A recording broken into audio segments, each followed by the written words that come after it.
Hello. I thought maybe we'd do another quick Wednesday devotional today.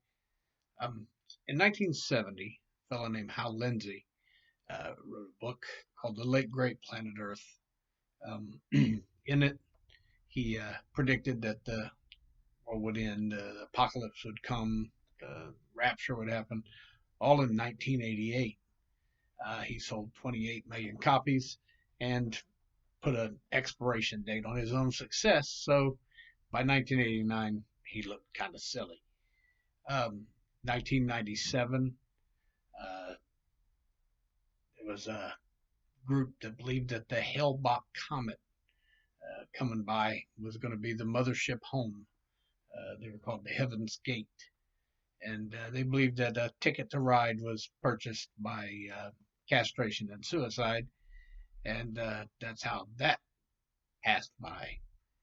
Um, then after that, we all worried about, or we were told to worry that the world was going to end in 2000. That the computers didn't know how to be in 2000. They didn't know what to do, and so the economy was going to crash. Lights were going to go out, and it was going to usher in the end times.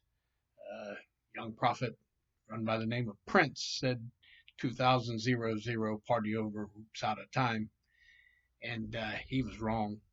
And everything went on fine after 2000. The only thing that happened was we all partied like it was 1999 for no good reason. Then on to 2012.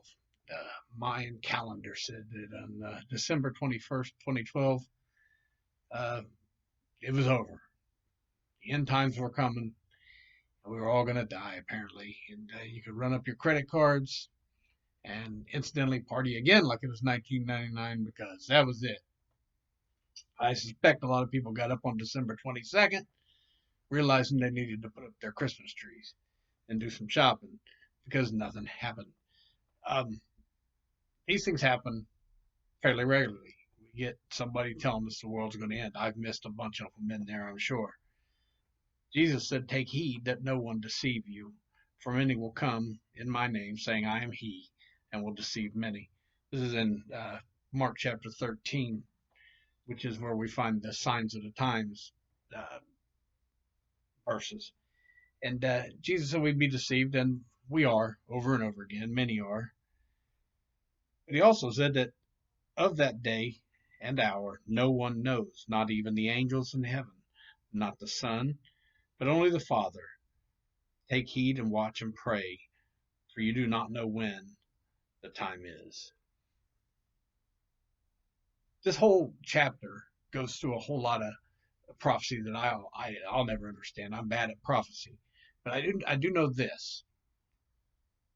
Parts of the things he said here were happening at that time. The people he was talking to would recognize these things are already happening. Some of them happened within the lifetime of these apostles. The collapse, the tearing down of the temple is mentioned. They would have lived through that, and then a lot of the things that are said still haven't happened. The point of all this, I believe, is to be ready all the time. Is to never not be prepared for the coming of Jesus. They would have seen the tearing down of the temple and known that it meant something, and they would have been ready. When he talks about no one knowing but the Father, I believe and have read and believe that people he was talking to would have recognized this as a reference to a Jewish wedding tradition of that time. Uh, in that time, marriages were arranged, and when the arranged marriage took place, the son would go back to his father's home and start to prepare a place for his bride. Does that sound familiar? And as he prepared a place, he wouldn't know when he was going back to get the bride. The bride wouldn't know when he was coming back. No one would know but the father.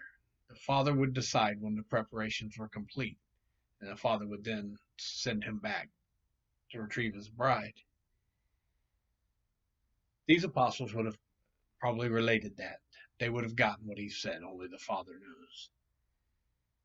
Now, this is the part where I've I myself have been guilty of taking these scriptures and you can beat people up with them and say, you better be ready, act right. Jesus is coming. You don't know when.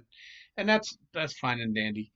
But the comparison here is to an engagement, a betrothal. I don't know how to say that.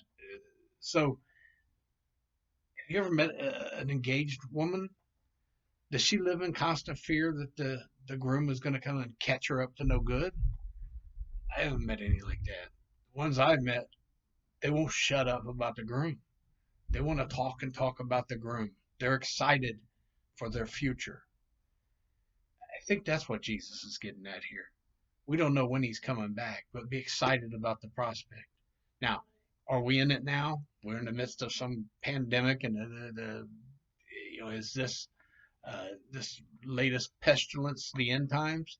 I know a lot of people looked it up. A lot of internet searches were done. I read right after the pandemic started, people was one of the highest searches on the internet ever for prayer and for God. So people were seeking. I don't know if this is it. I don't know. I hope so. I wish it would be awesome if Jesus would come for us now.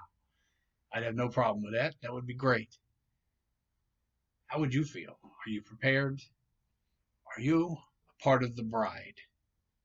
Because only the bride will be excited about the returning groom.